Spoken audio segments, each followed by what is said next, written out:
India का बहुत बड़ा स्टेक है with America and with Russia की, और बहुत पुरानी तारीख है इसकी, 70-80 साल से वो एक फलसफा है वहाँ। वर्ल्ड बैंक के प्रेसिडेंट अजय बंगा जी पाकिस्तान आए, मालिक आए वर्ल्ड बैंक के प्रेसिडेंट अजय बंगा साहब, तो उनका भरपूर स्वागत किया गया। लेकिन यहाँ भी एक मौके पर ट्विस्ट आया था। उसको एक रात में डोनाल्ड ट्रंप नहीं खत्म कर सकता, इसीलिए आई हैड सेड कि ये आज नहीं कल, कल नहीं परसों, और जल्दी ये इंडिया वापस आ जाएगा और अमेरिका के साथ तल्लुकात फिर ठीक होंगे। देखो ना, आप 19% आपको टैरिफ लगा है जी, और आप मजे ले रहे हैं, वाह जी वाह, 25 से 50 होने लगा था, ये हो गया हमारा 19, 18 करता। लेकिन देखिए सोचो तो सही, तो अभी ये क्यों किया? 19 भी कर सकता था। नो, इंडिया का भी कहना है कि you are my favourite, I am not letting you go, special child, तो इसीलिए 18 कर दिया वहाँ। अच्छा, by the way, and so we should be, हमें सोचना चाहिए ये सारी चीजें। अगर आई ऑलवेज फेल्ट दिस, और one reason why I felt this कि जो लोगों ने तवज्जो नहीं दी, ਅਸੀਂ तो जाके मुंह कर के उठे ला के साइन करके आ गए और छलांगा मारनी शुरू करती है, वाह वाह ऐसे कर लिया। इंडिया की जो डील थी वो कभी कंक्लूड नहीं हो रही थी, वो टॉक्स कंटिन्यूस, और वो धमकियां देता जा रहा था। कभी कहता था मैंने ये लगा दिया, फिर कहता था मैंने 3 महीने आगे कर दिया, ये सारा चल रहा था। ठीक, मगर उनकी जो नेगोशिएशंस चल रही थी उनकी मिनिस्ट्रीज की विद द अमेरिकन्स, वो कंटिन्यू कर रही थी। दैट शोड कि प्रोग्रेस इज टेकिंग प्लेस, मगर बताना नहीं चाह रहे वो। And so I think this is what was at the bottom of it, and finally Narendra Modi ने कर दिया।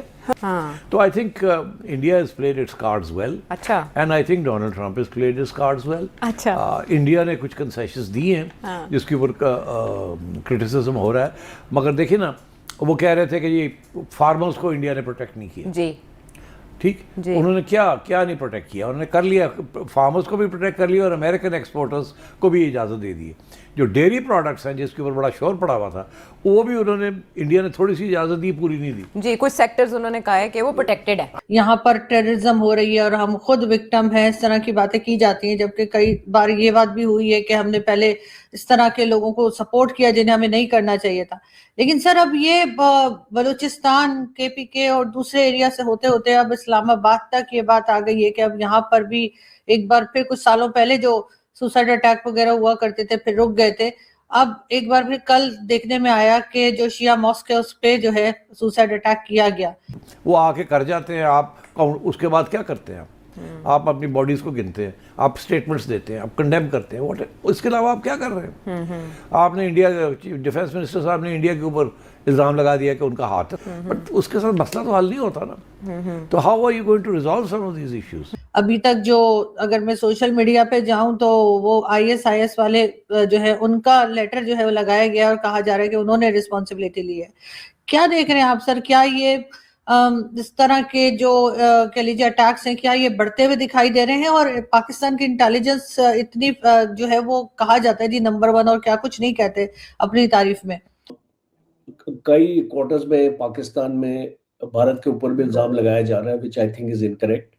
अब पाकिस्तान को, अगर अब एक लास्ट 1 ईयर का मैं आपको कुछ डाटा बताना चाहता हूँ, फिर आपको पता चलेगा कि ये टेररिज्म क्यों बढ़ रहा है पाकिस्तान में, उसको थोड़ा एनालाइज करते हैं।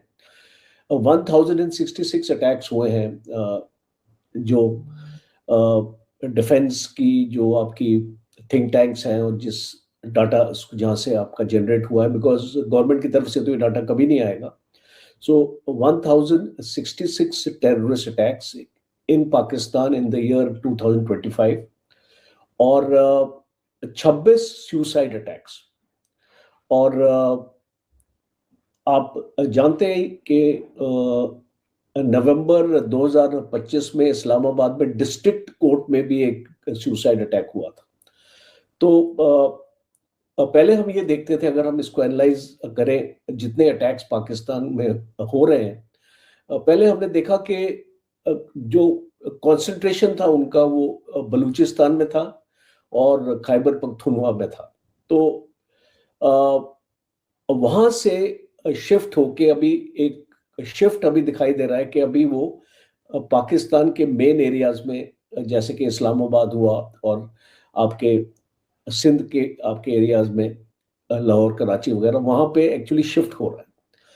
और प्रॉब्लम अब ये एक शिया सुन्नी का मामला भी लोग सामने अपना लेके आ रहे हैं, क्योंकि एक शिया मॉस्क के ऊपर हुआ है और शिया आपकी माइनॉरिटी है, सुन्नी पाकिस्तान में मेजॉरिटी मुस्लिम्स हैं। और जो आपने इंटेलिजेंस फेलियर की भी बात की, आपको बहुत साफ हो जाता है कि अगर एक देश में 1000 से ऊपर अटैक्स हों और वो उसको प्रीएम्प्ट ना कर सके, मीन्स हम उनको अटैक से पहले ही, अगर हमारे पास इंटरनली हमारा इंटेलिजेंस का जो सिस्टम है वो पता नहीं लगा सकता है कि कहाँ पर ये आपका असला आप इकट्ठा इसको हो रहा था, और ये अमोनियम नाइट्रेट था या आरडीएक्स था, या किस टाइप का एक्सप्लोसिव इस्तेमाल हुआ, फॉरेंसिक्स में इसको क्या है, और ये अगर आपके अफगानिस्तान से अगर ये सेंट्रिक है। देखिए, अगर आज आईसिस खुरासन इसकी बताया जा रहा है कि आईसिस खुरासन ने लिया, तो वो उसकी क्या इनके पास एविडेंस है, वो पाकिस्तान मीडिया में क्या पेश हुई है वो एविडेंस? बिकॉज पहले जो आपके अटैक्स हुए हैं उसकी रिस्पॉन्सिबिलिटी तहरीके तालिबान पाकिस्तान ने ली है। तो ये माना जा रहा था कि ये अटैक भी टीटीपी का है, बट वो पुख्ता जो क्लेम नहीं किया टीटीपी ने इस बार इस अटैक को। तो अगर आईसिस खुरासन ने क्लेम किया है तो वो इंफॉर्मेशन शायद एक क्लैरिटी के साथ हमको सामने नहीं आ रही है। दूसरा, अभी पाकिस्तान में ये अटैक्स क्यों हो रहे हैं? बिकॉज एक टाइम था कि आपने इन्हीं लोगों को शय दी थी और आपने इसको एनकरेज किया था अटैक्स करने के लिए दूसरे देशों के ऊपर, खास तौर पे इंडिया की अगर हम बात करें तो ये टेररिस्ट ऑर्गेनाइजेशन इसलिए क्रिएट की गई थी कि इसको भारत को आप इसको अटैक करें। और कुछ पाकिस्तान की हिस्ट्री में भी जाने की जरूरत है। जब आपका जियाउल हक प्रेसिडेंट थे पाकिस्तान के, तो बेसिकली जियाउल हक ने क्या किया उस टाइम पे 1980s वगैरह में, एक टाइम पे आपको याद होगा पाकिस्तान की इकोनॉमी बहुत अच्छा कर रही थी।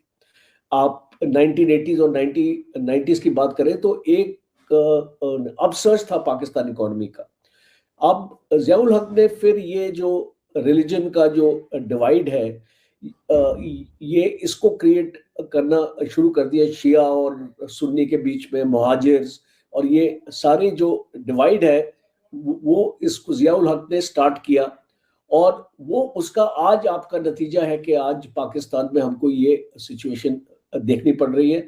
और अभी जो आपका फील्ड मार्शल है जनरल मुनीर, वो तकरीबन उन्हीं के नक्शे कदम पे चल रहा है। और अगर वो बार बार जिहाद की बात करता है, वो जो अपने सोल्जर से, ऑफिसर से बात करता है, तो वो रिलीजन के ऊपर उनको मोटिवेट करता है कि भाई इसको जिहाद होना चाहिए। जब अमेरिका ने भारत के ऊपर 25% के टैरिफ लगा दिए और अमेरिकी प्रेसिडेंट डोनाल्ड ट्रंप ने बोला कि आगे चलकर वो भारत के ऊपर 50% के टैरिफ लगाएंगे, और उसके बाद जब पाकिस्तान पर सिर्फ 19% के टैरिफ लगे तो पाकिस्तान के अंदर खुशियां मनाई जा रही थी। और वहाँ के लीडर्स और जियोपॉलिटिकल एनालिस्ट और टीवी चैनल के एनालिस्ट ऐसा मान रहे थे कि अब अमेरिका के और भारत के रिलेशन हमेशा के लिए ख़राब हो चुके हैं। जबकि दूसरी तरफ भारत और पाकिस्तान के बीच में जो डिफरेंस करता था अमेरिका, उसने वो भी क्लोज कर दिया है और अमेरिका अब फेवर कर रहा है पाकिस्तान को। लेकिन पाकिस्तान को उस वक्त एक बड़ा शॉक लगा जब भारत और अमेरिका के बीच में ट्रेड डील साइन हो गई और अमेरिका ने मात्र 18% के टैरिफ लगाए भारत के ऊपर और पाकिस्तान के ऊपर 19% के। ये एक तरह का सिंबलिज्म भी है कि अमेरिका के लिए कौन सी कंट्री ज़्यादा इम्पोर्टेंट है। अमेरिका ने ये बता दिया कि भारत किसी भी कीमत पर इंडिस्पोजेबल है अमेरिका के लिए, और साथ ही साथ पाकिस्तान को उसकी औकात भी याद दिला दी। और इस वक्त पाकिस्तान बुरी तरह से बौखलाया बैठा है क्योंकि पाकिस्तान के यहाँ बहुत सारे टेररिस्ट अटैक्स भी हो रहे हैं और दूसरी तरफ अमेरिका का भी साथ छूटता नज़र आ रहा है। इसीलिए अब पाकिस्तान भारत के ऊपर सारा ब्लेम डाल रहा है कि भारत ही ये सब करवा रहा है और भारत के प्रॉक्सी ग्रुप्स ही पाकिस्तान के अंदर ये अटैक्स करवा रहे हैं, जिसमें बिल्कुल भी सच्चाई नहीं है। पाकिस्तान वही काट रहा है जो पाकिस्तान ने बोया था।